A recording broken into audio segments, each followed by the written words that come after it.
Bom, ainda falando sobre a hiperinflação, né, citada aí pelo ministro Paulo Guedes, você lembra quando aconteceu na década de 80, 90, eles remarcavam os preços? Eu nasci em 2001, como é que eu vou lembrar?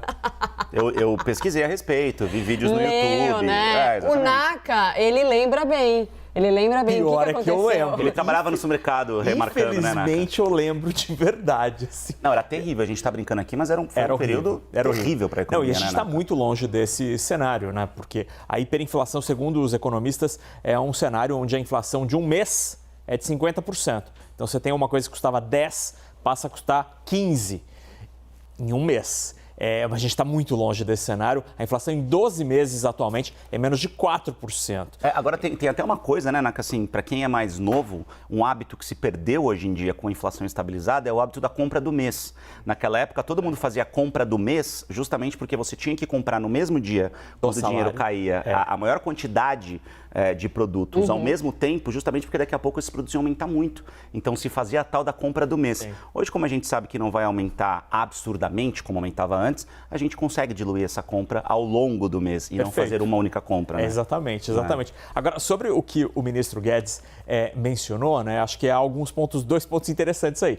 O ministro disse que a preocupação com a hiperinflação seria porque o mercado financeiro está ali desconfiado com o rumo das contas públicas e da economia. Mas aí vale uma ressalva importantíssima. Quem é o piloto da economia brasileira é o senhor Paulo Guedes. É ele que está tocando esse barco e ele que está levando a economia para um rumo ou para o outro. Foi ele o dono daquela frase dizendo que se ele fizesse muita besteira, o dólar subiria para R$5. O dólar hoje é quase 5,50. A outra coisa que é importante é o seguinte, ele disse para o Igor essa afirmação de que com as privatizações a dívida pública pode cair. A dívida pública hoje do Brasil é de mais de 6 trilhões com T de tatu de reais. Se a gente vende 4 empresas, como ele citou, a Eletrobras, por exemplo, que é a maior delas e tem ação na Bolsa, ela vale 54 bilhões de reais.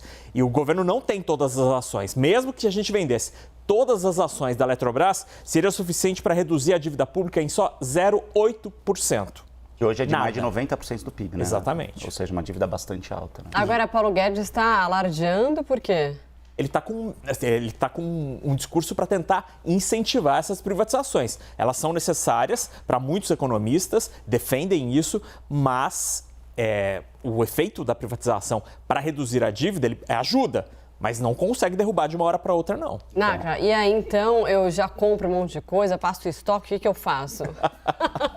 Olha, o que você faz, você vai abrir a câmera do seu celular, apontar para esse quadradinho aqui, ó, apareceu aqui do meu ladinho, para ouvir o podcast que a Luciana Barreto e eu, a gente grava e tem episódios novos todas as segundas e quartas-feiras. Neste episódio, que estreia hoje, é a Natália Flá que está no lugar da Lu, porque a Lu não pôde gravar o episódio com a gente. A gente fala sobre o resultado das eleições nos Estados Unidos e o impacto nos seus investimentos. Quais setores vão se dar bem com Biden na presidência? Quais setores talvez não se deem tão bem assim? Então, ouve lá o podcast para entender como é que a eleição nos Estados Unidos afeta o seu bolso. E só para lembrar, o Live também já fez algumas artes falando também sobre esse determinado assunto. Então dá para ouvir o podcast, o que eu faço, e dar uma olhadinha também nas nossas artes ali, fazendo essas mesmas Estão lá no Instagram do Live. Estão lá no Instagram do Live e vamos fazer um combo aí de informações com todo mundo, né, Naka? Obrigado pela sua participação brilhante, como sempre. Naka, você é maravilhoso, a gente chama. É verdade, Naka.